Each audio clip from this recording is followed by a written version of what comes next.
Welcome to One Tired Teacher, Episode 80, The Black Lives Matter Movement in Education.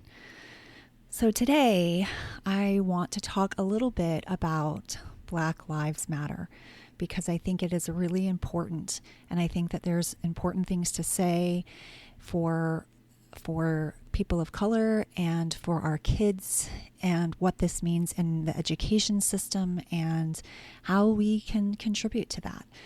It's going to be a hard conversation. It's going to make me very uncomfortable as a white woman, and it may make you uncomfortable. But sometimes when we push through that discomfort, that's when we knock down white fragility and we allow ourselves to really learn from things that are happening in our world. And we learn and we grow. And sometimes we become better in the uncomfortable. I hope you stick around.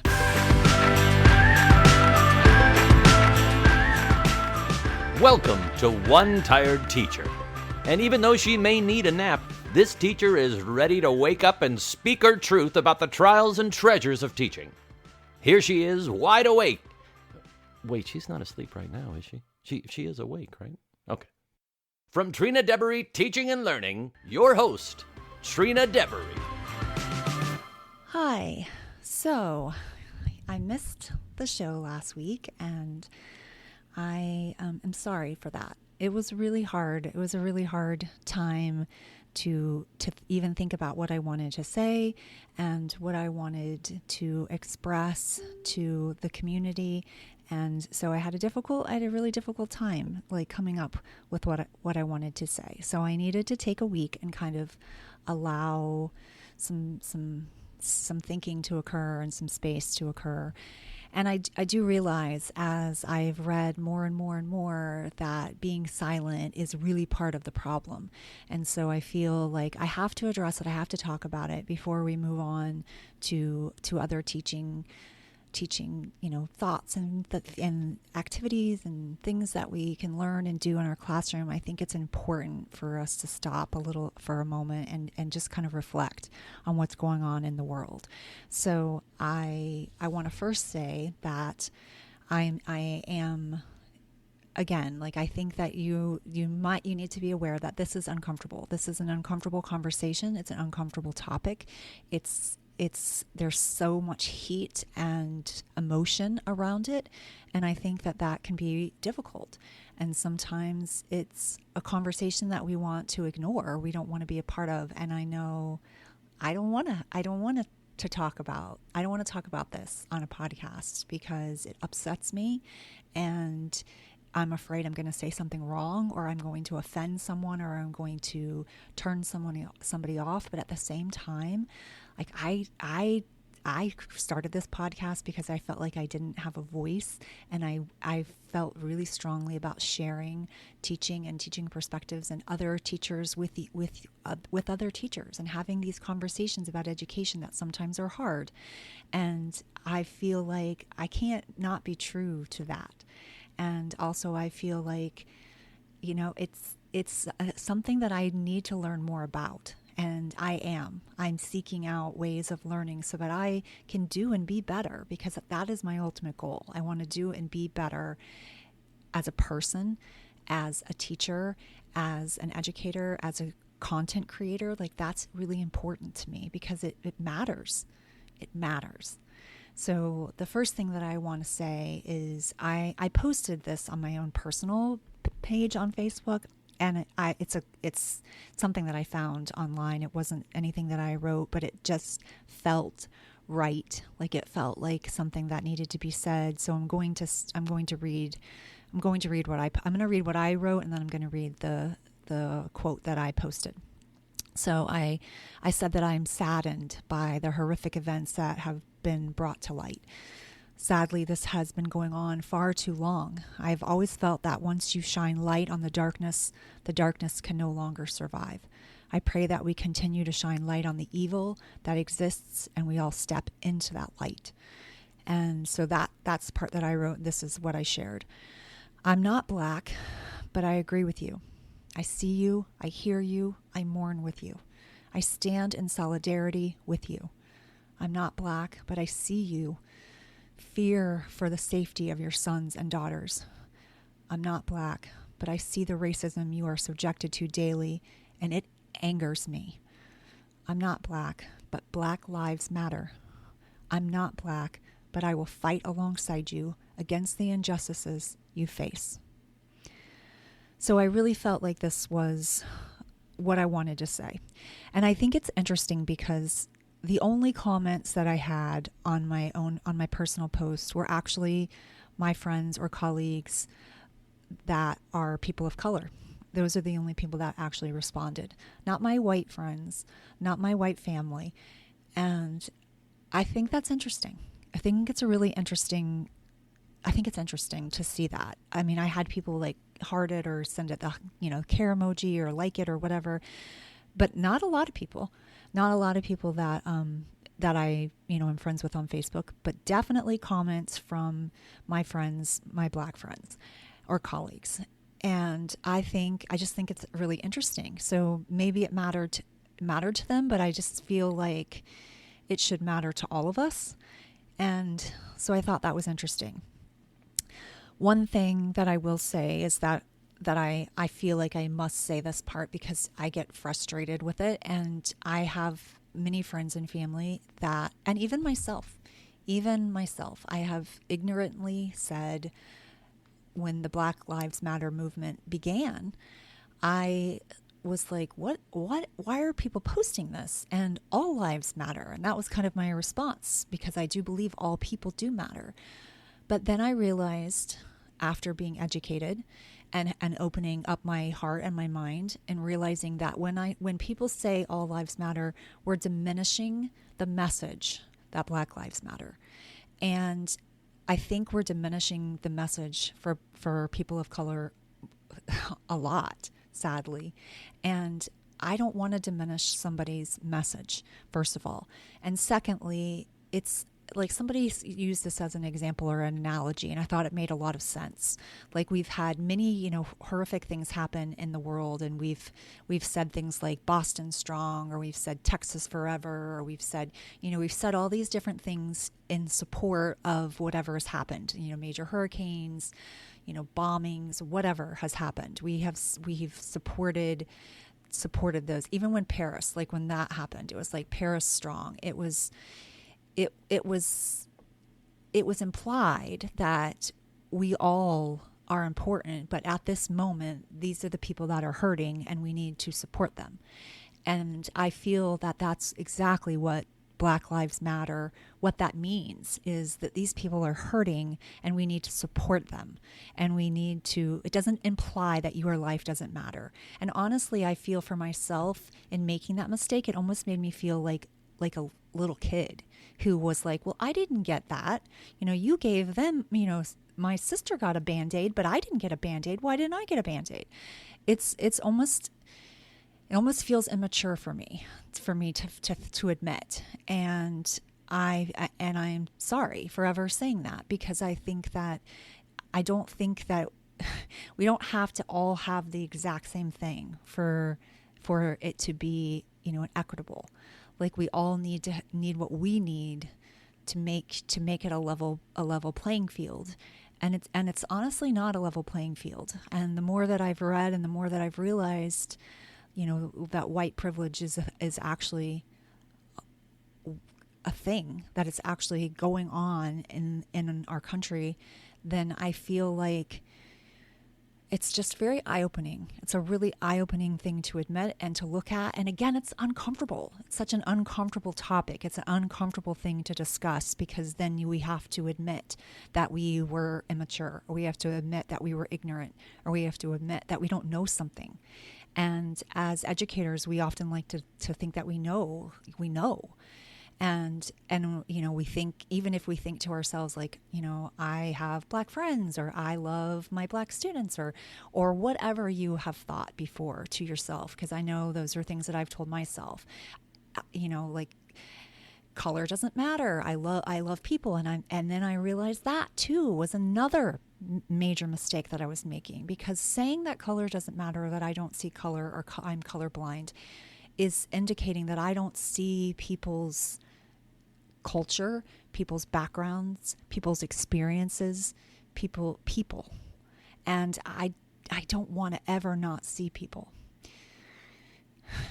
And honestly, that is one of the things that I have really realized this year as being the student support specialist and working with the kids that have gotten in trouble. I've actually seen firsthand what people accuse educators of. I've seen, the more of a majority of brown and black boys being in trouble over white boys. And people can say, no, that's not true. But when you break down the data, it is absolutely true. And it was true this year in the school where I am. And it's upsetting and it's sad and it's hard not to feel judgmental about it. Or at least I guess I kind of felt that way, felt judgmental. But I will say that the conversations that I had with my students, I had a lot of boys that did have like a massive chip on their shoulder, and I couldn't understand it because I felt like, with me, I'm not looking at you for any of your past issues. I'm looking at you for each time you have come to me. I see you as a person, and I want to know about your background, and I want to know about your home life, and I want to know what goes on in your neighborhood, and I want to understand, because I want to do whatever we need to do to help you stay out of situations where you're getting called out or you're getting in trouble. So it meant a lot to me. I felt like there were times that I was gathering footage for a documentary. I've joked about that with people because I had this little boy, this African-American boy, tell me about his neighborhood and about how, you fight in your neighborhood and your parents expect you to fight. And if somebody says something bad about your cousin or your brother or your sister, your neighbor, your family member, your friend, it was expected that you do something, that you respond. And the parents expected you to do something. And that's how they lived. And he told me all these things, and I was like, I had no idea. I had no idea that these things were going on, like literally 5 minutes from my school and in neighborhoods that were close by. And I felt naive, almost like, I had no idea that you were facing these kinds of things every single day. And it hurt my heart. And it made me realize that, there's a lot that we don't know. And when we are teachers and we are teaching children, I think we need to understand the stories that our students have and the stories that they share and they bring. And we need to understand that not everybody comes from the same place. And some people are, there are assumptions made about people based on the color of their skin. And I think that those are things that we need to stop. And I think that's a place that we can start. So I feel like a lot of the kids that came to me felt like they were being seen for the first time. And that meant a lot to me because I could see their heart. I could see where I could feel their heart. And I felt like, I don't know, it's like a special, like magical experience when you feel like you can see a person despite the color of their eyes, the color of their hair, the color of their skin, their background, like all those things you take into account because you see their beautiful skin, you see their beautiful heart, their beautiful eyes, you see all those things and they're a part of who they are, but that you also really truly get them and who they are. And some of those things, some of those situations I couldn't completely get. And I said that honestly. I was honest. I'm like, I don't know what this is like. I don't know what this feels like. I can relate to kids who've been through divorce. I went through divorce. I can relate to kids that struggled in school. I struggled in school in the beginning. I can relate to kids that are unidentified dyslexics. I was actually an identified dyslexic, but I understand. I can relate to kids that have been retained. I was retained in first grade. I can relate to so many of those kind of situations, but I cannot relate to having a prejudice against me because of the color of my skin. So those are things that I want to learn more about so that I can relate to students and I can help them, or I can at least listen. Maybe not even help, because maybe I don't need to be a white savior. I need to be a person that hears them and recognizes them and listens. So, so that is hard. That is hard to say, and that is hard because there's so much more that I have to learn. And any of us that feel like we know and that we can't relate to racism, we have to really look back and ask ourselves, is that really true? Is it really true? Because I just feel like there's so much more to learn, and there's a lot of conversation about, we can't just say we're not racist. We have to be actively anti-racist. And there is a difference. There's a huge difference. And that's something that has come to light for me that I didn't know. And maybe you don't know as well. And I recently joined a book study, White Fragility, and I will link to it in the show notes, but it's sold out, so it's hard to find. I had to find it on Audible. It's definitely a book that I need to have in my hand as well, because listening to it, like, I keep wanting to stop it and write down 50,000 things that I want to remember, and I need to be able to read it. So I'm waiting for it to finally come back, be available, because I need to underline and I need to write notes in the margins, and there's things I want to remember, and it's harder for me to do that with an audio book. I can. I just want, and we're going to have discussions on it, and I think it's going to be difficult. And already in the group that I joined, and I'll link to that in the show notes as well, because I think it's going to be a really powerful group to learn. But I already made my first mistake among the many that I'm sure I will continue to make. Somebody made a comment about that this book was written by a white author, and that why were we talking about racism with, and reading a book that was written by a white author. Now, she has a lot of experience, and she's done tons of research, and she works amongst some incredible people of color, and so I think she has credibility even in the world of others, and but that's beside the point. So this person wrote that. I felt really defensive of that for some reason, and so I reacted immediately, and I asked them if they had read the book and what were their intentions for writing this post, and I don't remember what else I said. I didn't mean to judge this person. I didn't mean to shame them. I didn't mean to say it in the way that I said it. I didn't reread my comment before I responded. I didn't read hers again. I didn't take a breath. I immediately reacted, which I think is easy to do when you're online. I think that's the problem with being online sometimes, is you say things without thinking, whereas when you're in person, you often take a breath before you start spouting out something back, because it's shameful and embarrassing sometimes, the things that you say that you immediately think. And I think there's a lack of a filter sometimes online. And so she didn't respond. Someone else responded. They said, this was not the viewpoint of the person that posted this. This is just to start a respectful discussion. And I'm like, ooh, yeah. And I wasn't respectful at all. So I started to respond again, and I'm like, I wasn't meaning to shame her or judge her. And then I go, but as I reread this, it sounds like I am. And I'm like, and that's not what I meant to do. And I'm like, I'm sorry. I needed to understand, and I didn't seek to understand first. I needed to take a breath. I needed to wait. And that's what I will do in the future. And I need to learn from this. So then the person that posted it, she responded, and she said, I only said consider that, she sounded defensive. She still sounded defensive, or she sounded defensive. And I was like, at first I felt defensive too. And I'm like, wait a minute, I am sorry. I need to just be sorry. I have hurt someone's feelings. My initial reaction doesn't need to be to defend my behavior. It needs to be, I'm sorry. So I wrote that. I go, again, I apologize. I am truly sorry that I hurt your feelings. And I'm like, I think that's all I said. And then she said, it's okay. Through a mistake, let's grow together. And because I said, we can have different viewpoints and still learn from one another.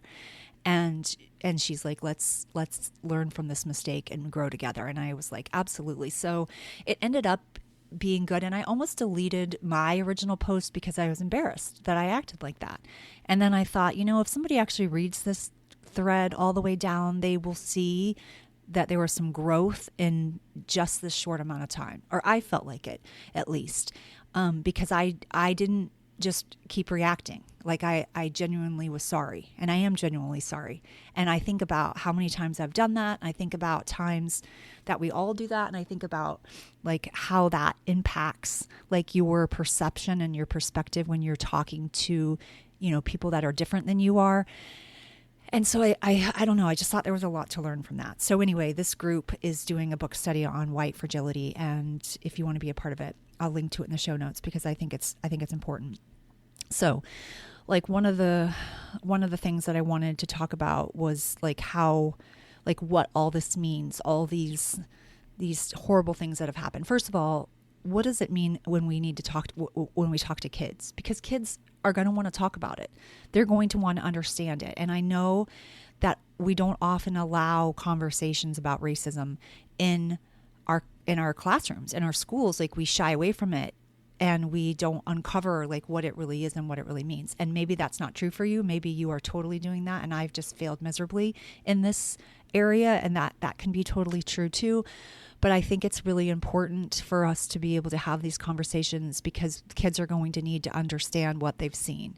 And they're not going to be able to understand it just from a white person's perspective. They need to understand it from a black or brown person's perspective. They need to understand it from people of color.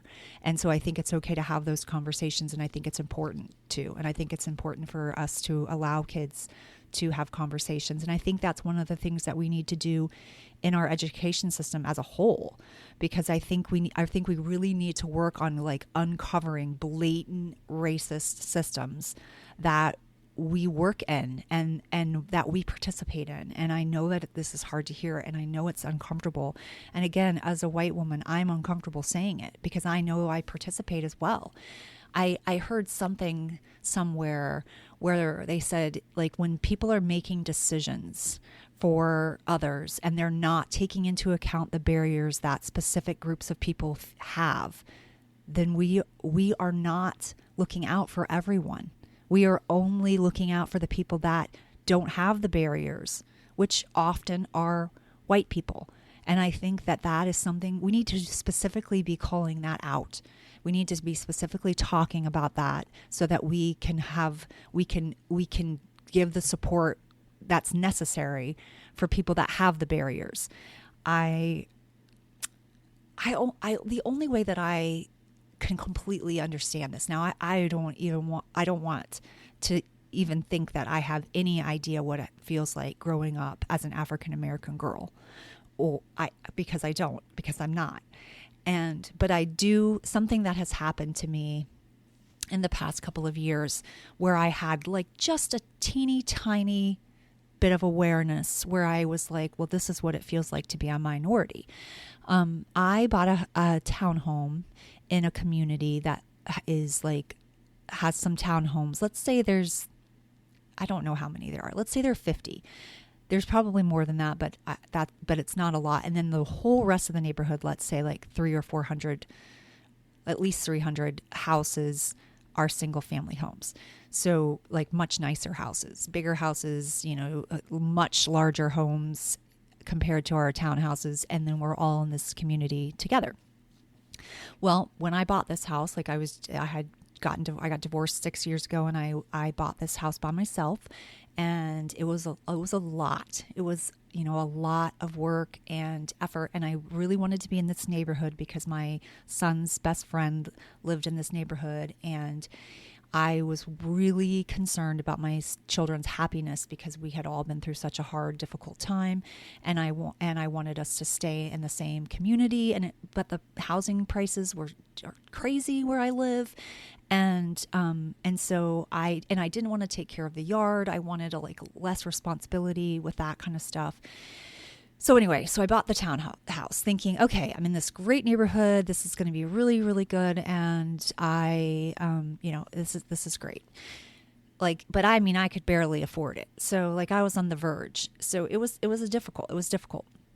So once I got here, the first thing that happened was we had this big hurricane because I live in Florida. We had this really big hurricane and we had to put our hurricane shutters up. Well, getting to the second story was like I needed a retractable ladder. So I don't have a retractable ladder. I have 2 ladders and one very tall one, but I don't have a retractable ladder. So the neighbor next door, he and his wife and son, she sent her husband. She's like, I'm going to get my husband to help you. She's like, you're here by yourself with your kids. She's like, I'm going to get him to help, which was very kind. And like all these neighbors, they drove around and they helped each other. And I was like, oh, this is the best neighborhood. I love it. That's great. And then I found out that there was like basically a lawsuit between the townhomes and the single family homes. And this makes me think of the Sneetches, the Dr. Seuss story, which I'm also going to link to because a lot of this makes me think of that. It makes me think about the prejudice we have that we see in that book. And I think it's a really good story to start conversations with kids. Anyway, that's a side note. So I'm like, wait a minute, there's a feud? What is there a feud over? And so they were fighting over all these things. And then I realized one of the things they were fighting about was equalizing the HOA. So the townhomes have a separate HOA for the townhome section, which is like, includes our lawn maintenance and roof and the painting and things like that. So I understood that. That was a separate amount. And then we had the regular HOA for the whole entire neighborhood, which include like the amenities and things like that. That all made sense. Well, everybody felt like it needed to be completely equal. That everything and what they did in the past and what I bought into and what other neighborhoods in the area do was that they do the percentage of your yard foot, like your front footage or whatever it was called. And so everybody paid the percentage of what they had. So if they had a bigger house, more people in their family, whatever, they paid a different percentage. They paid a higher percentage, which made sense to me. It's like that seemed fair. That seemed like we were being equitable. And but people didn't feel that way. They felt like, well, we all use the pool and we all use whatever, so it needs to be equal. So the whole fair is equal thing came into play. It was really upsetting. And I know this sounds ridiculous and like you're probably thinking, where is she going with this? But it was really upsetting because it was going to be double. The HOA was going to be double what I had thought it was going to be, which was going to make it really hard for me to be able to afford it and nearly impossible at that time. And I'm like, oh my gosh. And it was just going to go down like $30 for the single family home. So they were like not making a giant savings. And we were getting ready to be like the people that made the least amount of money, or maybe not, but it seemed like it. At least they had the smaller, houses. They were going to get the heaviest hit. And they were like, we're going to vote on it. But then the vote was like, it was an equal vote. So, I mean, it's like you have 300 people that can vote one way and you only have 50 people that can vote the other way. It's not an equal vote. It's not what about the percentage of people voting? So there was all these factors that came into play that made me realize what it felt like to almost feel like oppressed or feel marginalized. And I'm like, this is not fair. This is like, we can't do anything about it. Even if we get every single person to vote on the townhomes, we can't do anything about it. This decision is going to be made without our voice at all. And it was really hard for me. And it passed and it happened and it was massive and it was expensive and it was frustrating and it still goes on and it's still annoying. And yet it's not really equal because they take better care of the main part of the neighborhood. The part that they own in the townhomes never gets touched, so it looks like crap. And it's like, there's nothing we can do about it. And it's so upsetting and I get so frustrated and I'm like, if this is how it feels, even just a little bit, if this is how it feels, to grow up and have somebody assume that I am something that I'm not, or I get less than because of the color of my skin, and I don't have a voice to speak it. I don't have enough people to overrule it. I can't imagine. I can't imagine what that feels like. So just understanding that very small, tiny little thing that may help me relate to what it feels like is is a huge thing for me. So it's just, so what should we do? What should we do about it? I found an article in Education Week for teachers, and it's called What Educators Should and Should Not Do in Response to George Floyd's Death. And one of a powerful quote that Dr. Tracy Benson says, and he is a person, his research explores the ins and outs of the structural racism in the K through 12 education that continue to impede the academic success of students of color. He has a book called Unconscious Bias in Schools, a developmental approach to exploring race and racism, which I think sounds fascinating, and I definitely want to read that. But one of his quotes says, educators play a central role in the perpetuation of anti-Black racism in our society. And it's like, oh, it just hits you so hard. And so some of the things that he says that we should do, we must examine our pedagogy practices, and we need to like really look at those and see if we are, having equal representation of authors of color and of in our pictures, in our resources. Kids should feel like that kid looks like me. I can be that because that looks like me. I think that's so important. I had somebody reach out to me, another teacher author who reached out to me during the coronavirus, during this whole pandemic. I put out some resources for free for second grade teachers, and her son was in second grade. And she's like, well, I wrote a little story, and I included a white boy and a brown boy. And she said, thank you so much for this one particular story, because she's like, my son could see himself in this book. And I was like, that was huge. That means a lot. Like I think that's important. I think it's really important. So we must look at those things. And so some things that Dr. Benson said were that we should, what can we do? We need to, he said what not to do. He said, don't just express on social media your sentiments of heartbreak and sorrow and your personal feelings. They're nice, but they don't make a change. So like, okay, I'm guilty of that. I did that. Absolving oneself of responsibility because of lack of know-how. So if you are not actively anti-racist, you are directly contributing to racism in society. I think that's a really hard one to hear, but I'm like, wow, like that's intense, and that makes me feel like I need to be anti-racist, which is one of the reasons why I decided this is an important podcast to do, because I want to be anti-racist, and I want to learn what that exactly means and what I need to do to be better. And a quote from, I watched the Ellen Show, so a quote from Twitch, they were talking about this on the show the other day, and he said, you don't have to be racist to benefit from the system of racism. And I'm like, oh man, I've benefited from a system of racism, and I think that's very upsetting.